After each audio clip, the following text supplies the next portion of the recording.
Hello guys, welcome back to my YouTube channel.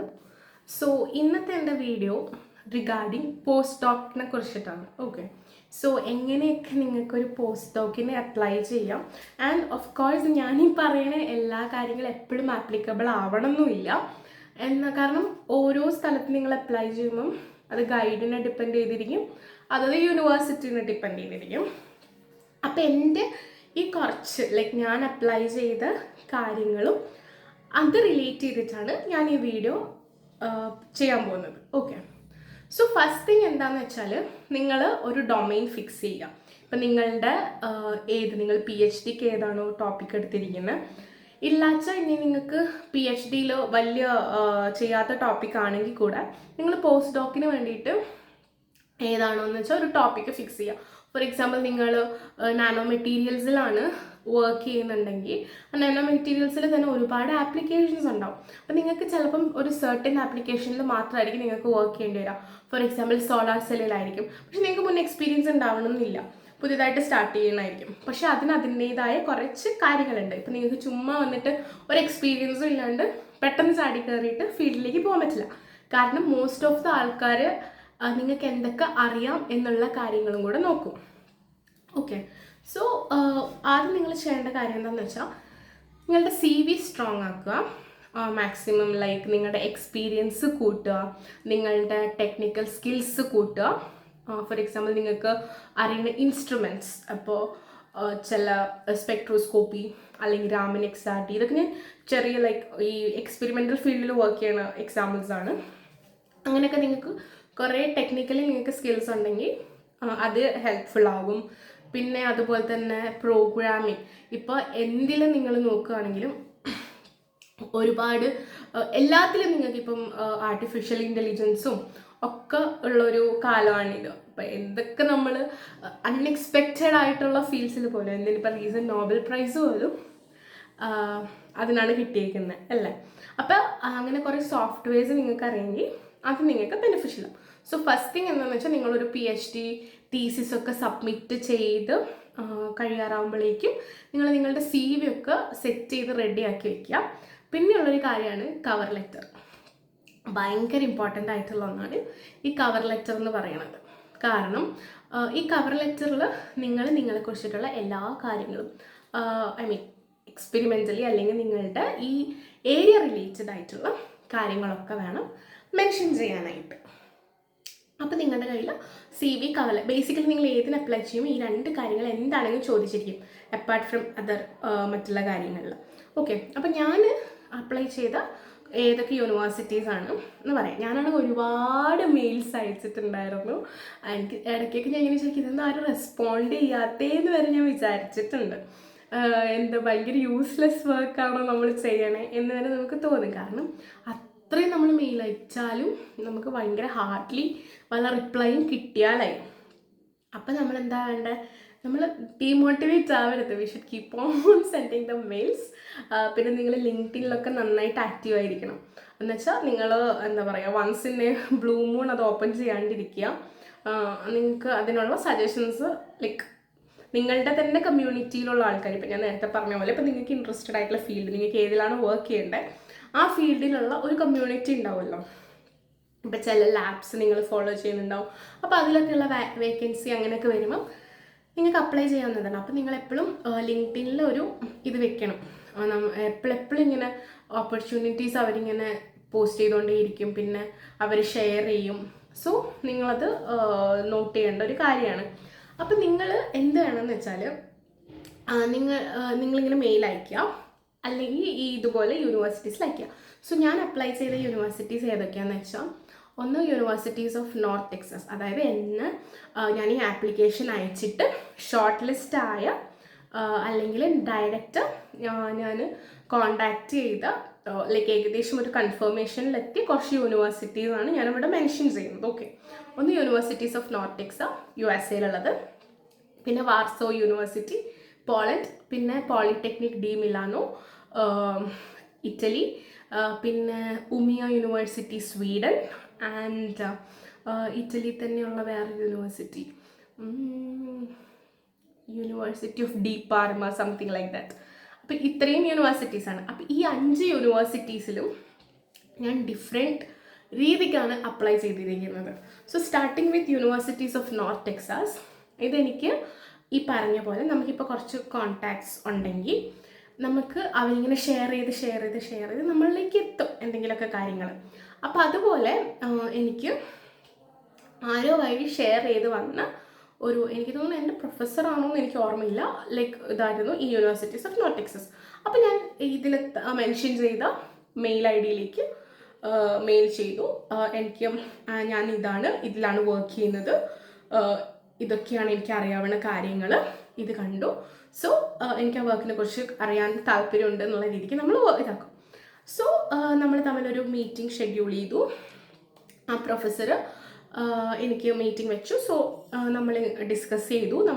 അപ്പോൾ അതിലെന്തായിരുന്നു mention ചെയ്തിട്ടുണ്ടായിരുന്നതെന്ന് വെച്ചാൽ, അതിലുള്ള അവർ പറയണമെന്ന് വെച്ചാൽ പല ഇൻ്റർവ്യൂസ് ഞാൻ പറഞ്ഞ പല രീതിക്കായിരിക്കും. സോ ഈ പ്രൊഫസർ എൻ്റെ അടുത്ത് പറഞ്ഞിരിക്കുന്നത്, നമ്മൾ നമ്മുടെ വർക്ക് പ്രസൻറ്റ് ചെയ്യുന്നതിനോടൊപ്പം നമുക്ക് ഇവരുടെ ഫീൽഡിൽ എന്താണ് ചെയ്യാൻ വേണ്ടത്, എന്താണ് നമ്മൾ ചെയ്യാൻ ആഗ്രഹിക്കുന്നത് എന്നുള്ളത് നമ്മൾ മെൻഷൻ ചെയ്യണം. അതായത് ഈ പ്രസൻറ്റേഷനിലൂടെ നമ്മൾ പ്രസൻറ്റ് ചെയ്യണം. സോ അപ്പം ഞാൻ എന്താ ചെയ്തതെന്ന് വെച്ചാൽ, ഞാൻ ഈ പ്രൊഫസറിൻ്റെ ഗൂഗിൾ സ്കോളർ എടുത്തിട്ട് ആ പ്രൊഫസറിൻ്റെ റീസെൻറ്റ് റിസർച്ച് ഇൻട്രസ്റ്റ് നോക്കി, അത് റീസെൻറ്റ് പബ്ലിക്കേഷൻസ് നോക്കി. അപ്പോൾ നോക്കിയപ്പോൾ നമുക്കറിയാൻ പറ്റും ഇതൊക്കെയാണ് ഇവരിപ്പോൾ റീസെൻ്റ്ലി പബ്ലിഷ്ഡ് ആയിട്ടിരിക്കുന്ന വർക്ക്, ഇതിലൊക്കെയാണ് ഇവർക്ക് ഇൻട്രസ്റ്റഡ് ആയിട്ടുള്ളത് എന്നുള്ളത്. അപ്പം നമ്മൾ ഈവൻ ദോ നമുക്കത് വലിയ താല്പര്യമില്ലാത്തല്ല, എന്താ പറയുക, വലിയ പരിചയമുള്ള ഫീൽഡ് അല്ലെങ്കിൽ കൂടെ നമ്മൾ അങ്ങനെ സ്റ്റഡി ചെയ്തിട്ട് നമ്മളൊരു പ്രപ്പോസൽ ചെയ്യുകയാണെങ്കിൽ, ഒരു പ്രപ്പോസൽ സബ്മിറ്റ് ചെയ്യുകയാണെങ്കിൽ അവർക്കും കൂടെ അത് കുറച്ച് ഇൻട്രസ്റ്റിംഗ് ആയ കാര്യമായിരിക്കും. കാരണം എന്താണെന്ന് വെച്ചാൽ അവരും നോക്കുന്നത് എന്താണ്, അവരുടെ ഫീൽഡിൽ റീസെൻറ്റ് ഫീൽഡിൽ വർക്ക് ചെയ്യാൻ പറ്റുന്ന കുറച്ച് ആൾക്കാരായിരിക്കും. അപ്പം അങ്ങനെ ഞാൻ ഒരു പ്രപ്പോസൽ കൊടുത്തു. ആക്ച്വലി ഞാൻ 3 ഡിഫറെൻറ്റ് കൈൻഡ് ഓഫ് വർക്ക്സ് ആയിരുന്നു കൊടുത്തിട്ടുണ്ടായിരുന്നത്. ആ 3 ഡിഫറെൻറ്റ് വർക്ക്സിൽ, കാരണം പ്രസൻറ്റേഷൻ ആയിരുന്നല്ലോ, അപ്പോൾ എന്തൊക്കെ നമുക്ക് ചെയ്യാൻ പറ്റും എന്നുള്ളതിലായിരുന്നു പ്രൊഫസറിൻ്റെ ആ മെയിലിലുണ്ടായിരുന്നത്. എന്തൊക്കെ നിങ്ങൾ എൻ്റെ ലേബിൽ വന്ന് ചെയ്യാൻ പറ്റും എന്നുള്ളതായിരുന്നു ഞാൻ മെൻഷൻ ചെയ്യേണ്ടിരുന്നത്. അപ്പോൾ ഞാൻ 3 ഡിഫറെൻറ്റ് കാര്യങ്ങൾ കൊടുത്തു. അതിൽ ഞാൻ കൊടുത്ത ഒരെണ്ണം പ്രൊഫസറിന് ഭയങ്കരമായിട്ട് ഇഷ്ടപ്പെട്ടു. അപ്പോൾ പ്രൊഫസർ അത് പ്രൊസീഡ് ചെയ്യാമെന്നൊക്കെ പറഞ്ഞിട്ടുണ്ടായിരുന്നു. പക്ഷെ ഇത് റീസെൻ്റ്ലി എൻ്റെ അടുത്ത് പെട്ടെന്ന് തന്നെ ജോയിൻ ചെയ്യാൻ വേണ്ടി പറഞ്ഞു.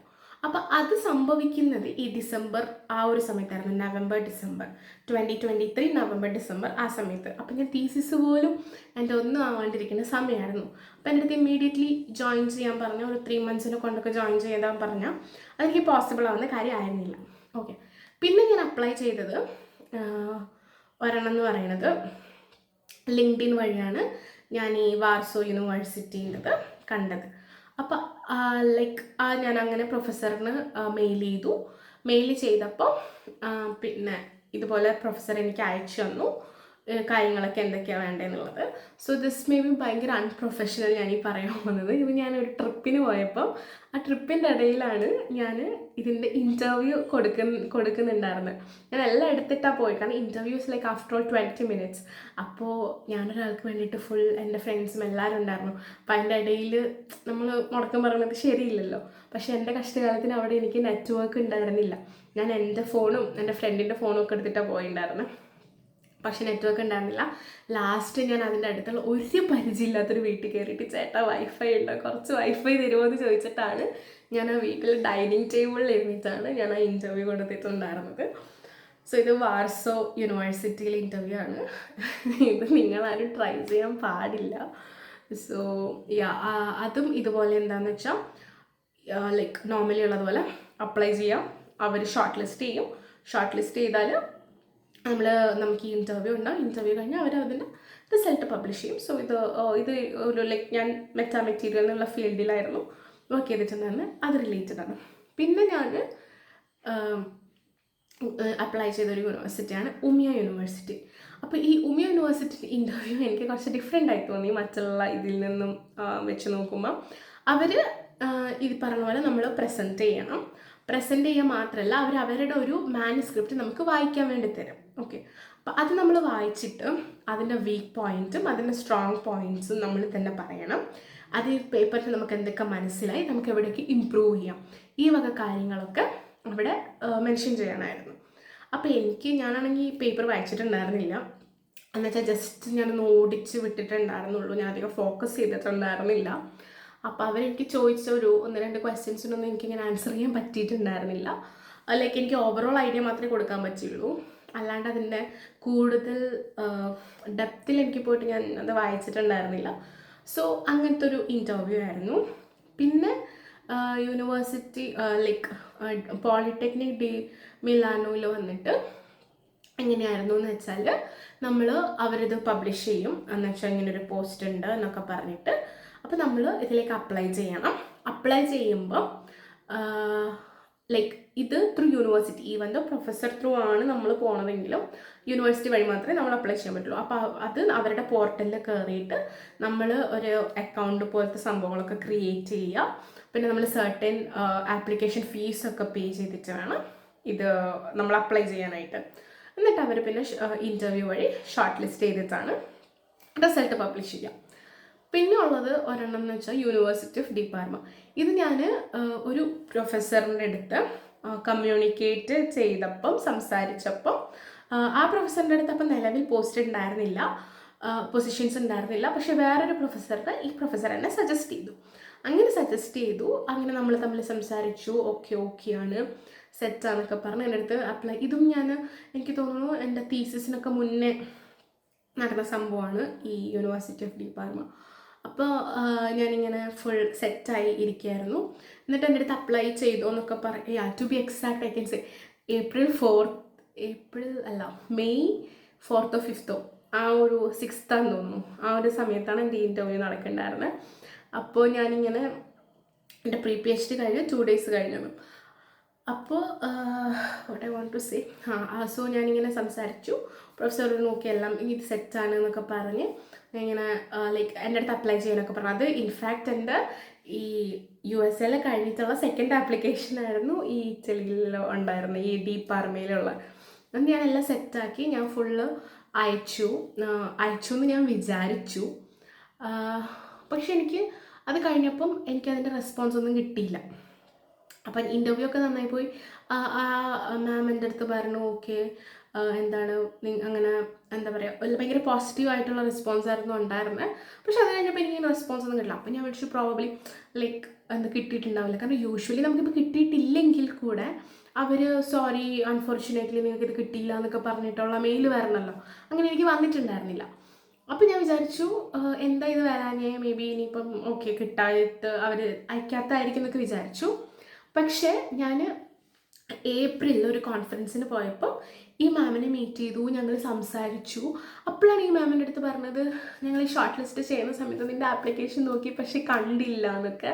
അപ്പം ഞാൻ പറഞ്ഞു ഞാൻ അന്ന് തന്നെ എല്ലാം സബ്മിറ്റ് ചെയ്തിട്ടുണ്ടായിരുന്നു എന്നൊക്കെ പറഞ്ഞു.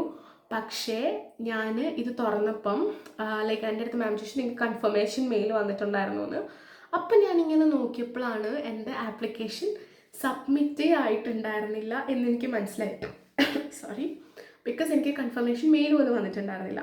സോ ഇതിൽ ഞാൻ നിങ്ങളുടെ അടുത്ത് എന്താ പറയാൻ ഉദ്ദേശിക്കുന്നതെന്ന് വെച്ചാൽ, നിങ്ങൾ ഏത് ആപ്ലിക്കേഷൻ പ്രൊസീഡ് ചെയ്യുമ്പോഴും നിങ്ങളുടെ മെയിൽസ്, അതായത് നിങ്ങൾ പ്രോപ്പറായിട്ട് അത് സബ്മിറ്റ് ചെയ്തു എന്നുള്ളത് നിങ്ങൾ ഉറപ്പ് വരുത്തേണ്ട ഒരു കാര്യമാണ്.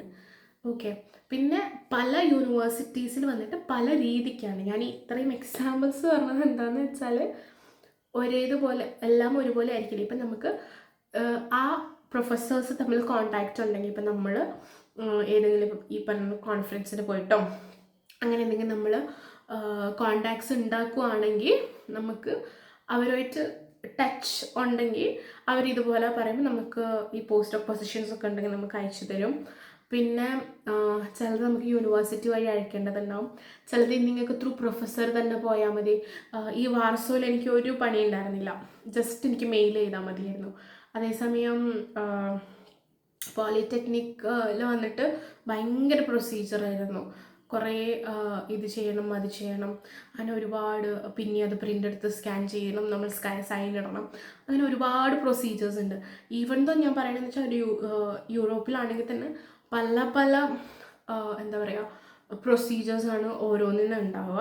സോ നിങ്ങൾ ഓരോ യൂണിവേഴ്സിറ്റീൻ്റെ റിക്വയർമെൻറ്റ്സിനനുസരിച്ചിട്ട് വേണം നിങ്ങൾ ചെയ്യാനായിട്ട്. പിന്നെ ഞാൻ ഇപ്പം റീസെൻ്റ്ലി എനിക്ക് മുന്നേ ഞാൻ എനിക്കതിൻ്റെ യൂണിവേഴ്സിറ്റിയുടെ പേര് ഓർമ്മയില്ല, സൗദിയിലുള്ള കിങ് ഫഹദ് സംതിങ് യൂണിവേഴ്സിറ്റിയോ അങ്ങനെയുള്ളൊരു യൂണിവേഴ്സിറ്റി എനിക്ക് റീസെൻ്റ്ലി ഒരു റെസ്പോൺസ് വന്നിട്ടുണ്ടായിരുന്നു. പക്ഷേ അപ്പോൾ അവർ എൻ്റെ അടുത്ത് ചോദിച്ചത് നമ്മൾ ട്രാൻസ്ക്രിപ്റ്റ് സബ്മിറ്റ് ചെയ്യണം, പിന്നെ അതായത് PhD ട്രാൻസ്ക്രിപ്റ്റ്, മാസ്റ്റേഴ്സിന് PhD ട്രാൻസ്ക്രിപ്റ്റ്സ് പോലും ഉണ്ടായിരുന്നില്ല.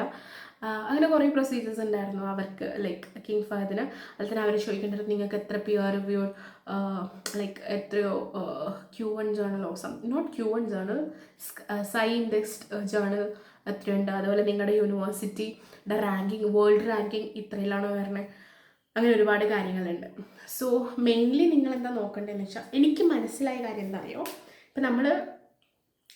ഇപ്പം ഞാനൊക്കെ ഈ ക്വാണ്ടം ഫീൽഡിലൊക്കെ ഞാനിങ്ങനെ അപ്ലൈ ചെയ്യാം, എനിക്ക് ഇഷ്ടമുള്ളൊരു ഫീൽഡാണ്, ഇഷ്ടം വെച്ചിട്ട് അപ്ലൈ ചെയ്യുന്നതാണ് കേട്ടോ. പക്ഷേ അതിനൊന്നും നമുക്ക് റെസ്പോൺസേ കിട്ടില്ല, കാരണം എനിക്ക് കിട്ടിയിട്ടുണ്ടായിരുന്നില്ല. കാരണം എന്താണെന്ന് വെച്ചാൽ അതിൻ്റെ ഒരു എക്സ്പെരിമെൻ്റൽ ബാക്ക്ഗ്രൗണ്ടും എനിക്കില്ല.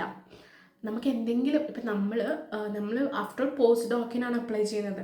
ഇപ്പോൾ PhD അല്ലെങ്കിൽ മാസ്റ്റേഴ്സ് സ്റ്റുഡൻസിനെ പോലെ ഫാക്കൽറ്റീസിന്, നമ്മുടെ ഗൈഡ്സിന് നമ്മൾക്ക് ടൈം ഇൻവെസ്റ്റ് ചെയ്യാനില്ല. They expect us to do independent research. കാരണം നമ്മൾ PhD കഴിഞ്ഞു ഇനി നമ്മൾ റിസർച്ചിലേക്ക് ഇറങ്ങുകയാണ്. അല്ലാണ്ട് എപ്പോഴും ഒരാൾ വന്നിട്ട് ഇങ്ങനെ നിങ്ങൾ ഇതുപോലെ ചെയ്യണം അതുപോലെ ചെയ്യണം എന്ന് ആരും പറഞ്ഞിരില്ല. അതുകൊണ്ട് തന്നെ നിങ്ങളിപ്പോൾ കംപ്ലീറ്റ്ലി പുതിയ ഒരു ഫീൽഡിലേക്ക് പോവുകയാണെങ്കിൽ ഓഫ് കോഴ്സ് ആൾക്കാർ പറയുമെങ്കിലും നിങ്ങൾക്ക് എപ്പോൾ വേണമെങ്കിലും ഫീൽഡ് സ്വിച്ച് ചെയ്യാം അങ്ങനെയൊക്കെ പറയുമെങ്കിലും it's very difficult to get it. അതാണ് എനിക്ക് മനസ്സിലായത്. കാരണം നമുക്കൊരു ബാക്ക്ഗ്രൗണ്ട് എന്തെങ്കിലും വേണം. ഇപ്പം നിങ്ങൾ ക്വാണ്ടം ചെയ്യുക, ഓക്കെ, നിങ്ങൾ ക്വാണ്ടത്തിലേക്ക് പോകണം, അപ്പോൾ നിങ്ങൾക്ക് അറ്റ്ലീസ്റ്റ് ക്വാണ്ടത്തിൻ്റെ ഇൻറ്റേൺഷിപ്പ് ചെയ്തിട്ടോ അല്ലെങ്കിൽ അതിൻ്റെ തന്നെ എന്തെങ്കിലും ഇൻസ്ട്രുമെൻറ്റ്സ് ഹാൻഡിൽ ചെയ്യാനോ അല്ലെങ്കിൽ സോഫ്റ്റ്വെയർ ഹാൻഡിൽ ചെയ്യാനോ അങ്ങനെ എന്തെങ്കിലും നിങ്ങൾ അറിഞ്ഞിരിക്കണം. അല്ലാണ്ട് ചുമ്മാ നമുക്ക് പോയിട്ട് ചെയ്യാൻ പറ്റില്ലല്ലോ അങ്ങനെയുള്ള കാര്യങ്ങൾ. അപ്പം എനിക്ക് മനസ്സിലായത് ഇപ്പം ഈ ഞാൻ പറഞ്ഞതിൽ തന്നെ 4 സ്ഥലത്താണ് ഞാൻ മെയിൽ അയച്ചതിൽ എനിക്ക് റെസ്പോൺസ് കിട്ടിയത് 6 സ്ഥലത്താണ്. ഈ റെസ്പോൺസ് കിട്ടിയ 6 സ്ഥലത്തിൽ എനിക്ക് 4 സ്ഥലത്താണ് കിട്ടിയേക്കുന്നത്. അപ്പോൾ ഈ 4 സ്ഥലത്തും എനിക്ക് തോന്നിയത് എൻ്റെ പ്രൊഫൈലുമായിട്ട് ഏറ്റവും ക്ലോസ് ആയിട്ട് അല്ലെങ്കിൽ അവരുടെ റിക്വയർമെൻറ്റ്സുമായിട്ട് ഏറ്റവും ക്ലോസ് ആയിട്ടുള്ള പ്രൊഫൈൽസ് മാത്രമേ അവർ സെലക്ട് ചെയ്യുള്ളൂ. അറ്റ്ലീസ്റ്റ് ഇൻ്റർവ്യൂവിനെങ്കിലും വിളിക്കേണ്ടെങ്കിൽ അങ്ങനെയൊരു ഇത് വേണം. ഓക്കെ, ഈ 6 അല്ല ലാസ്റ്റത്തെ കിങ് ഫഹദോ എനിക്കറിയില്ല, ഞാൻ ട്രാൻസ്ക്രിപ്റ്റ് ഒന്നും എൻ്റെ കയ്യിൽ ഉണ്ടായിരുന്നില്ല, അതിന് നമ്മളിപ്പോൾ കൂട്ടുണ്ടാവും. അപ്പോൾ ഈ 5 5 ഞാൻ ഇൻ്റർവ്യൂ കൊടുത്തിട്ടുണ്ടായിരുന്നു, ഷോർട്ട് ലിസ്റ്റായി ഇൻ്റർവ്യൂ കൊടുത്തത്. 5 എനിക്ക് 4 കിട്ടിയത്. സോറി, യാ സോ അതെന്ന് പറയുമ്പോൾ നമ്മളുടെ ഇതുമായിട്ട് പ്രൊഫൈലുമായിട്ട് ഏറ്റവും അടുത്ത് നിൽക്കണം, ഏറ്റവും ക്ലോസ് ആയിട്ട് നിൽക്കുന്ന സംഭവങ്ങൾ മാത്രമേ അവർ ചൂസ് ചെയ്യുള്ളൂ. ഇപ്പം നിങ്ങൾ പ്ലാസ്മോണിക്സിലാണ് വർക്ക് ചെയ്തിട്ടുണ്ടെങ്കിൽ, ഇപ്പോൾ നിങ്ങൾക്ക് പ്ലാസ്മോണിക്സിലാണ് ആൾക്കാർ ഹയർ ചെയ്യുന്നെങ്കിൽ it's very easy for you to get in. അതേസമയം ഇപ്പം നിങ്ങൾ നാനോയിലേക്കാണ്, ഈവൻ ഡോ ഇപ്പം ഞാൻ മെറ്റീരിയൽ ടെറാഹർട്സ് ബാക്ക്ഗ്രൗണ്ടാണ്, പക്ഷെ ഇപ്പം നാനോയിലാണ് മെറ്റീരിയൽ സയൻസിലാണ് ആരെങ്കിലും ഹയർ ചെയ്യുന്നെങ്കിൽ അവർക്ക് വേണ്ട റിക്വയർമെൻറ്റ്സ് ഈ ബീം ഡിപ്പോസിഷൻ അല്ലെങ്കിൽ ഫോട്ടോലിത്തോഗ്രഫി അല്ലെങ്കിൽ സ്പെക്ട്രോസ്കോപ്പി ഒക്കെ ആണെങ്കിൽ it's easy for me to get in. കാരണം ഈവൻ ദോ ഞാൻ ഈ ഫീൽഡാണെങ്കിൽ ഞാൻ ഇതൊക്കെ ഹാൻഡിൽ ചെയ്തിട്ടുണ്ടെങ്കിൽ എനിക്ക് അതിൽ കിട്ടാൻ എളുപ്പമാണ്, അവരുടെ റിക്വയർമെൻറ്റ്സ് അതാണെങ്കിൽ. കാരണം നിങ്ങൾക്ക് അവർ ഇത് പബ്ലിഷ് ചെയ്യുന്ന സമയത്ത്, ഈ അഡ്വർടൈസ്മെൻറ്റ് ഇടുന്ന സമയത്ത് അതിൽ സർട്ടൻ ക്രൈറ്റീരിയാസ് ഉണ്ടാവും. അപ്പോൾ അത് നിങ്ങൾ മീറ്റ് ചെയ്യുകയാണെങ്കിൽ obviously you will at least get shortlisted for an interview. അതെനിക്ക് മനസ്സിലായ കാര്യമാണ്. നമ്മൾ തീരെ റാൻഡമായിട്ട് അപ്ലൈ ചെയ്യുന്നതിനേക്കാളും ഇങ്ങനെ ചെയ്താൽ. സോ ഇത്രയൊക്കെ ഉള്ളൂ. ഇത് ജസ്റ്റ് റാൻഡംലി എൻ്റെ ഒരു എക്സ്പീരിയൻസും എനിക്ക് ഇത് ഇങ്ങനെ അപ്ലൈ ചെയ്തുകൊണ്ടിരിക്കുന്ന സമയത്ത് എന്താണ് മനസ്സിലാക്കിയത് പറ്റിയത് എന്നുള്ള കാര്യങ്ങൾ ഞാൻ ഷെയർ ചെയ്തേ ഉള്ളൂ. So thanks for watching my video.